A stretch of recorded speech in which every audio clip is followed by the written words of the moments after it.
2025년 11월 13일 목요일 말씀 묵상 함께 시작합니다. 오늘 말씀은 에스라 9장 1절에서 8절까지 있는 말씀입니다. 저는 세 번역으로 함께 말씀을 묵상하고 있습니다. 함께 말씀을 묵상합니다. 이러한 일들을 마친 다음에 지도자들이 나에게 와서 말하였다. 이스라엘 백성은 제사장이나 레위 사람들마저도 이방 백성과 관계를 끊지 않고 가나안 사람과 헷 사람과 브리스 사람과 여부스 사람과 암몬 사람과 모압 사람과 이집트 사람과 마무리 사람이 하는 역겨운 일을 따라서 합니다. 이방 사람의 딸을 아내로 또는 며느리로 맞아들였으므로 주변의 여러 족속의 피가 거룩한 핏줄에 섞여갑니다. 지도자와 관리라는 자들이 오히려 이러한 일에 앞장을 섭니다. 이 말을 들은 나는 너무나 기가 막혀서 겉옷과 속옷을 찢고 머리카락과 수염을 뜯으면서 주저앉았다. 그러나 이스라엘의 하나님이 하시는 말씀을 두려워하는 사람들도 있었다. 내가 저녁 제사 때까지 넋을 잃고 앉아있는 동안에 그들은 포로로 잡혀갔다가 되돌아온 백성이 저지른 이렇게 큰 배신을 보고서 나에게로 모여들었다. 나는 슬픔을 가누지 못한 채로 앉아있다가 저녁 제사 때가 되었을 때에 일어나서 찢어진 겉옷과 속옷을 몸에 그대로 걸치고 무릎을 꿇고 두 팔을 들고서 주 나의 하나님께 기도를 드렸다. 하나님, 너무나도 부끄럽고 낯이 뜨거워서 하나님 앞에서 차마 얼굴을 들 수 없습니다. 우리가 지은 죄는 우리 스스로가 감당할 수 없을 만큼 불어났고 우리가 저지른 잘못은 하늘에까지 닿았습니다. 조상 때로부터 오늘에 이르기까지 우리가 저지른 잘못이 너무나도 큽니다.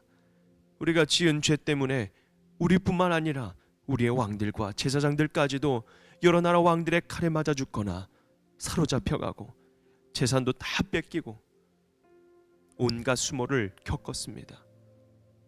이런 일은 오늘에 와서도 마찬가지입니다. 그러나 주 우리 하나님께서는 비록 잠깐이기는 하지만 우리에게 자비를 베푸시어 우리 가운데서 얼마쯤을 살아남게 하셨습니다. 또한 주님께서 거룩하게 여기시는 곳에 우리가 살아갈 든든한 터전을 마련하여 주셨습니다. 하나님께서는 우리 눈에서 생기가 돌게 하시고 잠시나마 종살이에서 벗어나게 하여 주셨습니다. 아멘. 눈물의 기도라는 주제로 함께 말씀을 묵상합니다.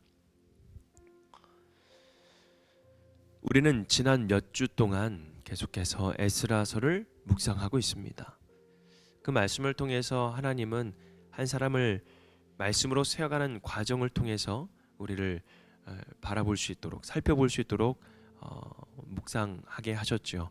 7장의 에스라는 여호와의 율법을 연구하고 또 행하고 가르치기로 결심한 사람으로 우리가 함께 말씀을 묵상했습니다. 그 한 사람을 통해 하나님은 왕의 마음을 움직이셨고 페르시아 제국의 문을 여셨고 그리고 백성들을 다시 예루살렘으로 돌아올 수 있도록 하게 하셨습니다.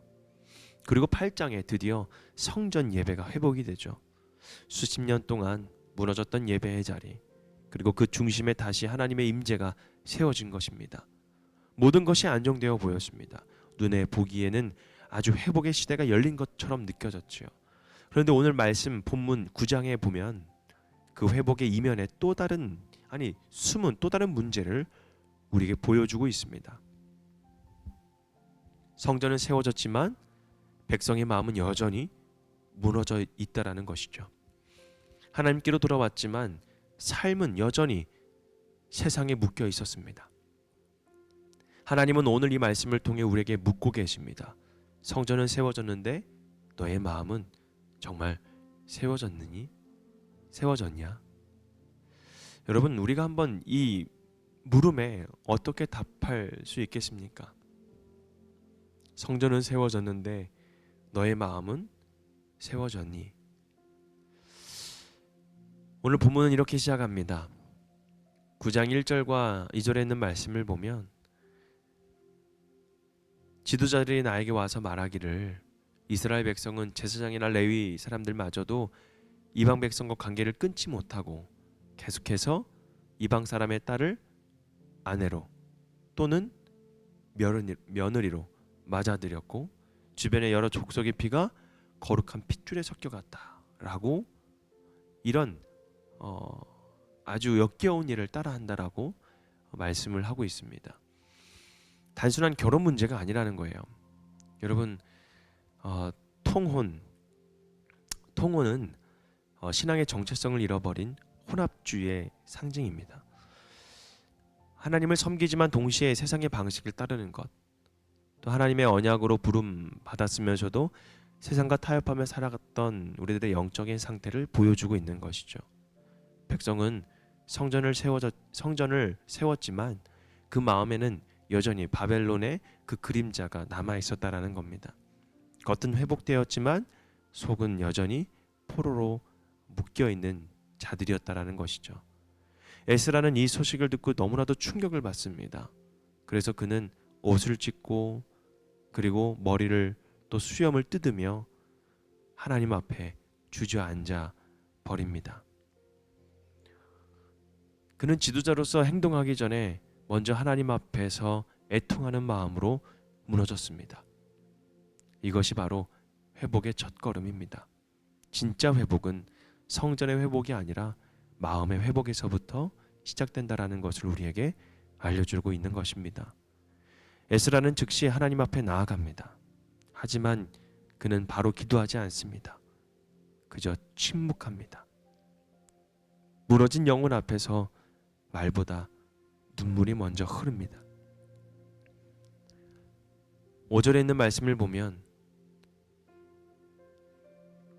나는 슬픔을 가누지 못한 채로 앉아있다가 저녁 제사 때가 되었을 때쯤에 일어나서 찢어진 겉옷과 속옷에 몸을 그대로 걸치고 무릎을 꿇고 두 팔을 들고서 주 나의 하나님께 기도를 드렸다. 그의 기도는 그들의 죄가 아니었습니다.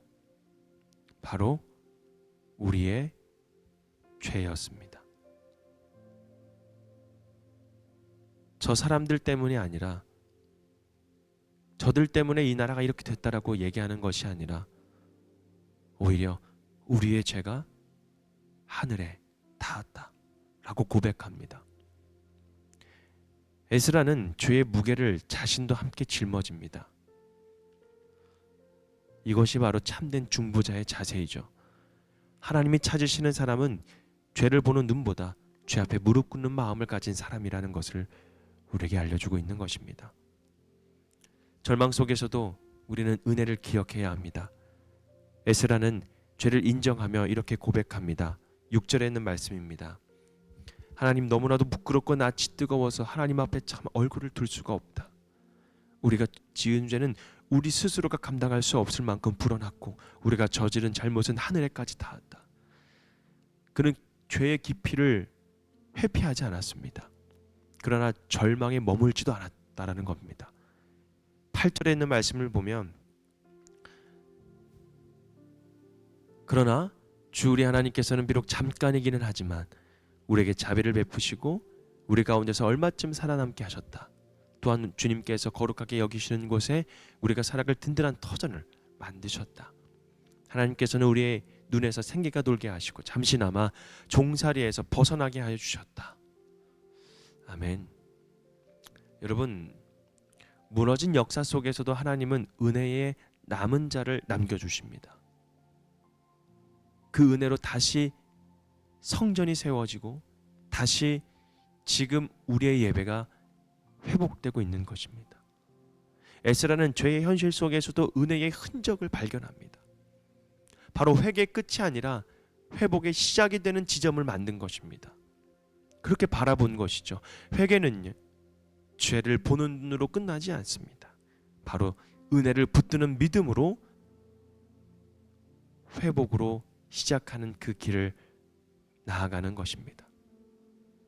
회복은 회개에서 시작이 됩니다. 에스라는 건축의 책이 아닙니다. 바로 회복의 책입니다. 그 중심에는 언제나 말씀이 있고 그 말씀은 언제나 회개를 부르셨습니다. 말씀으로 세워진 사람은 회개 없는 예배에 만족하지 않습니다. 겉모습의 변화가 아니라 하나님 앞에서의 내면의 회복을 구하고 있는 것입니다. 오늘 우리에게도 같은 질문이 주어집니다. 성전은 세워졌는데 너의 마음은 세워졌느니? 하나님은 오늘도 그 질문 앞에 우리의 무릎이 다시 꿇어지기를 원하십니다. 그때 비로소 하나님은 우리 가정과 공동체와 교회를 세워나가십니다. 여러분, 회복은 회개에서 시작되고 회개는 말씀에서부터 발견이 됩니다. 무너진 곳곳마다 은혜의 말뚝을 다시 박으시는 그 하나님을, 그리고 성전이 아니라 내 마음을 세우시는 그 하나님을 오늘 그분 앞에 회개의 눈물로 또 그 자리를 통해서 하나님의 새 일을 바라보는 저와 여러분이 되기를 주님의 이름으로 축복합니다. 오늘 말씀 묵상 마칩니다.